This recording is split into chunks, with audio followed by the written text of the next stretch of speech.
ಅಧಿಕಾರ ಹಂಚಿಕೆ ವಿಷಯ ಚರ್ಚೆ ಆಗಿದೆ ಅನ್ನೋದಿದೆಯಲ್ಲ, ಇದೆಲ್ಲ ಸುಳ್ಳು. ಸಿದ್ದರಾಮಯ್ಯನವರು ಚುಟ್ಟಿ ಕೈ ಹಾಕಿದ್ರೆ ಬಿಹಾರದಲ್ಲಿ ಕಾಂಗ್ರೆಸ್ ಬುಡ ಅಲ್ಲಾಡುತ್ತೆ. ಈ ಟರ್ಮ್ ಮುಗಿಯೋವರೆಗೂ ನೀವೇ ಸಿಎಂ ಆಗಿರ್ತೀರಿ, ಡೋಂಟ್ ವರಿ ಅಂದಿದ್ದಾರೆ. ಅಲ್ಲಿನ ಸ್ಟಾರ್ ಪ್ರಚಾರಕರನ್ನಾಗಿ ಬಳಸ್ಕೊಳ್ಳೋದು ಪಕ್ಕಾ ಅಂತ ಹೇಳಾಗ್ತಾರೆ. ಉದಯಪುರ ಬ್ರಹ್ಮಾಸ್ತ್ರ ಬಿಟ್ಟು ಅವರನ್ನು ತಣ್ಣಗಾಗಿಸೋ ಪ್ರಯತ್ನ ಮಾಡ್ತಿದ್ದಾರೆ. ಅಲ್ಲಿ ಶಿವಕುಮಾರ್ ಅವರ ಆಟ ನಡೆಯಲ್ಲ. ಅಲ್ಲಿ ಏನಿದ್ರು ಸಿದ್ದರಾಮಯ್ಯನವ್ರ ಮಾತು ನಡೆಯುತ್ತೆ. ನೋಡೋಣ ಈ ಅಸ್ತ್ರದ ಏಟಿಗೆ ಸಿದ್ದರಾಮಯ್ಯನವರು ಇನ್ನೂ ಎಷ್ಟು ದಿನ ಸಿಎಂ ಆಗಿರ್ತಾರೆ ಅಂತ. ನೋಡ್ರಿ, 5 ವರ್ಷ ನಾನೇ ಮುಖ್ಯಮಂತ್ರಿ, ಅಷ್ಟಕ್ಕೂ ಇಲ್ಲೇನು ಸಿಎಂ ಕುರ್ಚಿ ಖಾಲಿ ಇದೆಯಂದ್ರೆ ಅಧಿಕಾರ ಹಂಚಿಕೆ ವಿಷಯ ಚರ್ಚೆ ಆಗಿದೆ ಅನ್ನೋದಿದೆಯಲ್ಲ, ಇದೆಲ್ಲ ಸುಳ್ಳು. ಈ ಮಾತನ್ನ ಸಿದ್ದರಾಮಯ್ಯ ಅವರು ಹೇಳ್ತಾನೇ ಬರ್ತಾ ಇದ್ದಾರೆ. ಮೊದಲು ಅದೆಷ್ಟು ನಂಬಿಕೆಯಿಂದ ಹೇಳ್ತಾ ಇದ್ರೋ ಏನೋ, ಈ ಕೆಲವು ದಿನಗಳಿಂದ ಇದಕ್ಕೆ ಸಿಕ್ಕಾಪಟ್ಟೆ ಕಾನ್ಫಿಡೆನ್ಸ್ನಿಂದ ಮಾತಾಡ್ತಾ ಇದ್ದಾರೆ, ಹೇಳ್ತಾ ಇದ್ದಾರೆ. ಅದರಲ್ಲೂ ಕಳೆದ ವಾರ ದೆಹಲಿಗೆ ಹೋಗಿ ಬಂದ ಮೇಲೆ ಇದು ಇನ್ನಷ್ಟು ಜಾಸ್ತಿ ಆಗಿದೆ ಅಂತಲೇ ಹೇಳ್ಬೋದು. ದೆಹಲಿಯಲ್ಲಿ ರಾಹುಲ್ ಗಾಂಧಿ ಭೇಟಿ ಆಗದೇ ಇದ್ರೂ ಕೂಡ ಬೇರೆ ಮೂಲಗಳು ಆ ಒಂದು ಸಂದೇಶವನ್ನು ರವಾನೆ ಮಾಡಿದೆಯಂತೆ. ಹೀಗೆ ಇವ್ರಿಗೆ ಇಷ್ಟೊಂದು ಕಾನ್ಫಿಡೆಂಟ್ ಬಂದಿದ್ದು ಹೇಗೆ ಅಂದರೆ ಅದಕ್ಕೆ ಹೈಕಮಾಂಡೇ ಕಾರಣ ಅಂತೆ. ದೆಹಲಿ ನಾಯಕರು ಸಿದ್ದರಾಮಯ್ಯಜಿ ಈ ಟರ್ಮ್ ಮುಗಿಯೋವರೆಗೂ ನೀವೇ ಸಿಎಂ ಆಗಿರ್ತೀರಿ, ಡೋಂಟ್ ವರಿ ಅಂದಿದ್ದಾರೆ. ಈ ಅಶ್ಯೂರೆನ್ಸ್ ಸಿಕ್ಕಿದ್ದೇ ತಡ ಕೆಲವು ದಿನಗಳಿಂದ ಬಣ ಅಂತಿದ್ದಂಥ ಸಿದ್ದು ಆಪ್ತ ಬಣ್ಣದ ಕನಸುಗಳನ್ನು ಕಾಣ್ತಿದೆ. ಸಿದ್ದರಾಮಯ್ಯನವ್ರ ಮೇಲೆ ಅದೇನೇ ದೂರುಗಳಿದ್ರು ಡಿ.ಕೆ. ಶಿವಕುಮಾರ್ ಮುನಿಸ್ಕೊಂಡ್ರೂ ಪರವಾಗಿಲ್ಲ, ಸಿದ್ದರಾಮಯ್ಯನವ್ರನ್ನ ಟಚ್ ಮಾಡೋದು ಬೇಡ ಅನ್ನೋ ನಿರ್ಧಾರಕ್ಕೆ ಪಕ್ಷದ ಹೈಕಮಾಂಡ್ ಬಂದಿದೆಯಂತೆ. ಇದು national TV special wide angle. ನಾನು ಮಂಜು ಪಾಣೆಕರ್.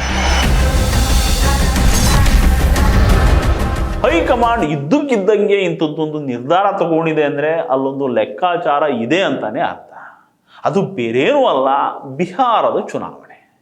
ಈ ವಿಚಾರದಲ್ಲಿ ಈಗಾಗಲೇ ಬಿಜೆಪಿ ಕಾಂಗ್ರೆಸ್ಗಿಂತ 10 ಹೆಜ್ಜೆ ಮುಂದೆ ಹೋಗ್ಬಿಟ್ಟಿದೆ. ಪಹಲ್ಗಾಮ್ನಲ್ಲಿ ದಾಳಿ ಆಗ್ತಾ ಇದ್ದಂಗೆ ವಿದೇಶ ಪ್ರವಾಸದಲ್ಲಿದ್ದಂತಹ ಮೋದಿ ಎದ್ದು ಬಿದ್ದು ಓಡಿ ಹೋಗಿದ್ದು ಇದೇ ಬಿಹಾರಕ್ಕೆ. ಇದು ವಿರೋಧ ಪಕ್ಷಗಳ ಆಡಿಕೆಗೆ ಆಹಾರ ಆಗ್ಬೋದು ಅಂತ ಗೊತ್ತಿದ್ರು ಬಿಹಾರಕ್ಕೆ ಹೋಗ್ಬಿಟ್ಟು ಒಂದು ಭಾಷಣ ಮಾಡ್ಬಂದಿದ್ರು.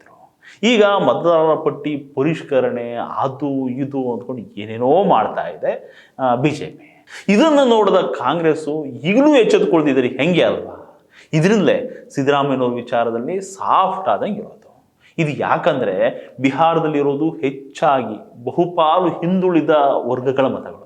ಈ ಸಮಯದಲ್ಲಿ ಸಿದ್ದರಾಮಯ್ಯನವರು ಚುಟ್ಟಿ ಕೈ ಹಾಕಿದ್ರೆ ಬಿಹಾರದಲ್ಲಿ ಕಾಂಗ್ರೆಸ್ ಬುಡ ಅಲ್ಲಾಡುತ್ತೆ ಅನ್ನೋ ಮಾಹಿತಿ ಕಾಂಗ್ರೆಸ್ ಅಂಗಳಕ್ಕೆ ರವಾನೆ ಆಗಿದೆ ಅಂತೆ.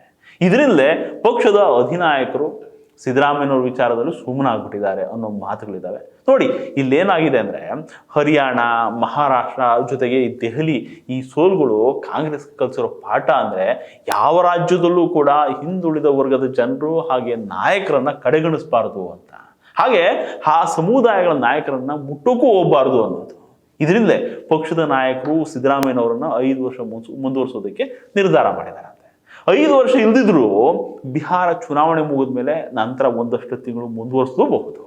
ಇನ್ನು ಈ ಬಿಹಾರದ ಚುನಾವಣೆ ವಿಚಾರವನ್ನೇ ಮುಂದೆ ಇಟ್ಕೊಂಡು ಇನ್ನೊಂದು ವಿಷಯ ಹೇಳೋದಾದರೆ, ಈ ಚುನಾವಣೆ ಸಮಯದಲ್ಲಿ ಸಿದ್ದರಾಮಯ್ಯನವರನ್ನ ಅಲ್ಲಿನ ಸ್ಟಾರ್ ಪ್ರಚಾರಕರನ್ನಾಗಿ ಬಳಸ್ಕೊಳ್ಳೋದು ಪಕ್ಕಾ ಅಂತ ಹೇಳಲಾಗ್ತದೆ. ಆ ರಾಜ್ಯದಲ್ಲಿ ಹೆಚ್ಚು ಹಿಂದುಳಿದ ವರ್ಗಗಳ ಮತಗಳಿರೋದ್ರಿಂದ ಅವರನ್ನ ಸಿದ್ದರಾಮಯ್ಯ ಸೆಳಿಲೂಬಹುದು. ಒಂದು ವೇಳೆ ಇದು ವರ್ಕೌಟ್ ಆಗೋಯ್ತು ಅಂತ ಇಟ್ಕೊಳ್ಳಿ, ಆಗ ಇವರನ್ನ ಸಿಎಂ ಆಗಿ ಮುಂದುವರಿಸಬಹುದು. ಇಲ್ಲ, ಸಿದ್ದರಾಮಯ್ಯನವರೇ ತಮ್ಮ ಹಕ್ಕನ್ನು ಮುಡಿಸೋದಕ್ಕೂ ಈಸಿ ಆಗ್ಬಿಡ್ತದೆ. ಇದ್ರ ಜೊತೆಗೆ ಸಿದ್ದರಾಮಯ್ಯ ಮತ್ತೊಂದು ಆಟ ಆಡೋದಕ್ಕೆ ಶುರು ಮಾಡಿದ್ದಾರೆ. ಶಿವಕುಮಾರ್ ಮೇಲೆ ಉದಯಪುರ ಬ್ರಹ್ಮಾಸ್ತ್ರ ಬಿಟ್ಟು ಅವರನ್ನು ತಣ್ಣಗಾಗಿಸೋ ಪ್ರಯತ್ನ ಮಾಡ್ತಿದ್ದಾರೆ ಅಂತ ಹೇಳಲಾಗ್ತದೆ. ಉದಯಪುರ ಬ್ರಹ್ಮಾಸ್ತ್ರ ಅಂದ್ರೆ ಏನು? ಒಬ್ಬ ವ್ಯಕ್ತಿಗೆ ಒಂದೇ ಹುದ್ದೆ ಅನ್ನೋದು. ಈ ಅಸ್ತ್ರ ಎಸ್ದಿದ್ದೆ ಡಿ.ಕೆ. ಶಿವಕುಮಾರ್ ಅವರು ಸ್ವಲ್ಪ ತಣ್ಣಗಾಗ್ಬಿಟ್ಟಿದ್ದಾರೆ. ಇನ್ನು ಸಿದ್ದರಾಮಯ್ಯನವರು 5 ವರ್ಷ ನಾನೇ ಸಿಎಂ ಅಂತ ಹೇಳ್ತಾ ಇದ್ದಂಗೆ ಅವರ ಆಪ್ತ ಬಣಕ್ಕೆ ಬೂಸ್ಟ್ ಸಿಕ್ಕಂತ ಆಗ್ಬಿಟ್ಟಿದೆ. ಸತೀಶ್ ಜಾರಕಿಹೊಳಿ ಅವರು KPCC ಅಧ್ಯಕ್ಷ ಬದಲಾವಣೆ ಮಾಡಿ ಅನ್ನೋ ಆಗ್ರಹವನ್ನು ಮತ್ತೆ ಮಾಡ್ತಾನೇ ಇದ್ದಾರೆ. ಇದಲ್ಲದೆ ಇಷ್ಟೆಲ್ಲ ರಾದ್ದಾಂತ ಆಗೋದಕ್ಕೆ ಸುರ್ಜೇವಾಲಾ ಅವರೇ ಕಾರಣ. ಸಮಸ್ಯೆ ಬಗೆಹರಿಸಬೇಕಾದಂಥ ಹೈಕಮಾಂಡ್ ಪ್ರತಿನಿಧಿನೇ ಸಮಸ್ಯೆಯನ್ನು ಹುಟ್ಟು ಹಾಕ್ತಾ ಇದ್ದಾರೆ. ಮೊದಲು ಅವರನ್ನು ಬದಲಾವಣೆ ಮಾಡಿ ಅನ್ನೋ ಒತ್ತಾಯನೂ ಕೂಡ ಕೇಳಿಬರ್ತಾ ಇದೆ. CM ಸ್ಥಾನದಲ್ಲಿ ಸಿದ್ದರಾಮಯ್ಯ ಅವರನ್ನು ಮುಂದುವರಿಸೋದಕ್ಕೆ ಮತ್ತೊಂದು ಕಾರಣ ಏನಪ್ಪಾ ಅಂತಂದ್ರೆ, BJP ಮತ್ತು JDS ಈಗ ಮೈತ್ರಿ ಮಾಡ್ಕೊಂಡಿದ್ದಾವೆ. ಇದರ ಎಫೆಕ್ಟು ಹಳೇ ಮೈಸೂರು ಭಾಗದಲ್ಲಿ ತುಂಬ ಚೆನ್ನಾಗಿ ಆಗ್ತಾ ಇದೆ. ಕಾಂಗ್ರೆಸ್ ಪಕ್ಷವನ್ನು ಕೈಕಾಲು ಕಟ್ಟಿ ಹಾಕ್ಬಿಟ್ಟಿದಾರಲ್ಲಿ.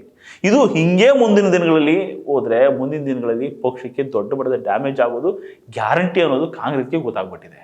ಇದನ್ನು ನಿಭಾಯಿಸೋದಕ್ಕೆ DK ಶಿವಕುಮಾರ್ ಅವರಿಗೆ ಸಾಧ್ಯ ಇಲ್ಲ ಅನ್ನೋದು ಕೂಡ ಪಕ್ಷದ ನಾಯಕರಿಗೆ ಅರಿವಾಗಿದೆ. ಕಾಂಗ್ರೆಸ್ ಪಾಲಿಗೆ ಕಲ್ಯಾಣ ಕರ್ನಾಟಕ, ಕಿತ್ತೂರು ಕರ್ನಾಟಕ ಮತ್ತು ಮಧ್ಯ ಕರ್ನಾಟಕವೇ ಗತಿ ಅನ್ನೋ ಥರ ಆಗೋಗ್ಬಿಟ್ಟಿದೆ. ಅಲ್ಲಿ ಶಿವಕುಮಾರ್ ಅವರ ಆಟ ನಡೆಯಲ್ಲ. ಅಲ್ಲಿ ಏನಿದ್ರು ಸಿದ್ದರಾಮಯ್ಯನವ್ರ ಮಾತು ನಡೆಯುತ್ತೆ. ಇದರಿಂದ ಸಿದ್ದರಾಮಯ್ಯನವ್ರನ್ನೇ CM ಸ್ಥಾನದಲ್ಲಿ ಮುಂದುವರಿಸಿದ್ರೆ ಅನುಕೂಲ ಅನ್ನೋ ಅಭಿಪ್ರಾಯಕ್ಕೆ ಬಂದ್ಬಿಟ್ಟಿದ್ದಾರೆ ಹೈಕಮಾಂಡ್ ನಾಯಕರು. ಸಿದ್ದರಾಮಯ್ಯನವ್ರ ಬದಲಾವಣೆ ಆದರೆ ಸರ್ಕಾರ ಉರುಳುತ್ತೆ ಅಂತ ಸಿದ್ದರಾಮಯ್ಯನವ್ರ ಬೆಂಬಲಿಗರು ಹೈಕಮಾಂಡ್ಗೆ ಎಚ್ಚರಿಕೆ ಸಂದೇಶವನ್ನು ರವಾನೆ ಮಾಡಿದ್ದಾರಂತೆ. ಅದೇ ಕಾರಣಕ್ಕಾಗಿಯೇ ಕಾಂಗ್ರೆಸ್ ಹೈಕಮಾಂಡು ಈ ಮೊದಲೇ ನಿರ್ಧಾರವಾಗಿದ್ದಂತಹ 2.5 ವರ್ಷ ಅವಧಿಯ CM ಗಾದಿಯ ಸೂತ್ರವನ್ನು ಸದ್ಯಕ್ಕೆ ಜಾರಿ ಮಾಡೋದು ಬೇಡ ಅಂತ ಹೇಳ್ಬಿಟ್ಟು ಹಿಂದೇಟಾಗ್ತಿದ್ದಾರೆ ಅಂತ ಹೇಳಲಾಗ್ತಾ ಇದೆ. ಇಷ್ಟು ದಿನ ಕಾಂಗ್ರೆಸ್ ಅಂತ ಕಾಡ್ತಿದ್ದದ್ದು ಒಂದೇ ಸಮಸ್ಯೆ, ಅದೇನಪ್ಪ ಅಂದರೆ 5 ವರ್ಷ ಮುಖ್ಯಮಂತ್ರಿಯಾಗಿ ಸಿದ್ದರಾಮಯ್ಯನವರು ಮುಂದುವರಿಬೇಕಾ ಬೇಡವಾ ಅನ್ನೋದು. ಸದ್ಯಕ್ಕೆ ಒಂದಷ್ಟು ಕ್ಲಾರಿಟಿ ಸಿಕ್ಬಿಟ್ಟಿದೆ. ಜೊತೆಗೆ 2 ಹುದ್ದೆ ಇಟ್ಕೊಂಡು ಓಡಾಡ್ತಿರುವಂಥ DK ಶಿವಕುಮಾರ್ ಬಗ್ಗೆನೂ ಕಾಂಗ್ರೆಸ್ನ ಒಂದು ಗುಂಪಿಗೆ ಅಸಮಾಧಾನ ಇದೆಯಂತೆ. ಸಿದ್ದರಾಮಯ್ಯನವರು ವರ್ಚಸ್ಸು ಕಾಂಗ್ರೆಸ್ಗೆ ಅತ್ಯಗತ್ಯ ಹೋಗಬೇಕಾಗಿದೆ. ಅವರನ್ನು ಬದಿಗಿಟ್ಟು ಸರ್ಕಾರವನ್ನು ಮುಂದಕ್ಕೆ ಕೊಂಡೊಯ್ಯುವಂತಹ ಆತ್ಮವಿಶ್ವಾಸ ಕಾಂಗ್ರೆಸ್ ಹೈಕಮಾಂಡ್ಗೆ ಇಲ್ಲ ಸದ್ಯಕ್ಕೆ. ಮುಖ್ಯಮಂತ್ರಿ ಹುದ್ದೆ ಸಿಗದೆ KPCC ಅಧ್ಯಕ್ಷ ಸ್ಥಾನದಿಂದ ಕೆಳಗಿಳಿಯಲ್ಲ ಅನ್ನುವಂಥ DK ಶಿವಕುಮಾರ್ ಅವರು ಹೇಳ್ತಾರೆ. KPCC ಅಧ್ಯಕ್ಷ ಸ್ಥಾನವನ್ನು ಬಿಟ್ಕೊಟ್ರೆ ಪಕ್ಷದ ನಿಯಂತ್ರಣ ತನ್ನ ಕೈಯಿಂದ ಸಂಪೂರ್ಣ ಜಾರು ಹೋಗ್ಬಿಡ್ಬೋದು ಅನ್ನೋ ಆತಂಕ ಕೂಡ DK ಶಿವಕುಮಾರ್ ಅವ್ರಿಗಿದೆ. ಒಂದು ಕಡೆ DK ಶಿವಕುಮಾರ್ ಅವರಿಗೆ ಮುಖ್ಯಮಂತ್ರಿಯೂ ಆಗಬೇಕು, KPCC ಅಧ್ಯಕ್ಷ ಸ್ಥಾನವೂ ಬೇಕು. ಆದರೆ ಹೈಕಮಾಂಡ್ಗೆ 2 ಹುದ್ದೆ ಕೊಡೋದಕ್ಕೆ ಇಷ್ಟ ಇಲ್ಲ ಬಿಲ್ಕುಲ್. ಇದು ಗೊತ್ತಿರೋದ್ರಿಂದಲೇ ಉದಯಪುರ ಅಸ್ತ್ರವನ್ನ ಸಿದ್ದರಾಮಯ್ಯನವರು ಪ್ರಯೋಗ ಮಾಡಿ DK ಶಿವಕುಮಾರ್ ಅವರನ್ನ ತಣ್ಣಗೆ ಮಾಡಿಬಿಟ್ಟಿದ್ದಾರೆ. ನೋಡೋಣ ಈ ಅಸ್ತ್ರದ ಏಟಿಗೆ DK ಶಿವಕುಮಾರ್ ಅವರು ಸೈಲೆಂಟ್ ಆಗಿರ್ತಾರ, ಸಿದ್ದರಾಮಯ್ಯನವರು ಇನ್ನೂ ಎಷ್ಟು ದಿನ CM ಆಗಿರ್ತಾರೆ ಅಂತ. ನಮಸ್ಕಾರ.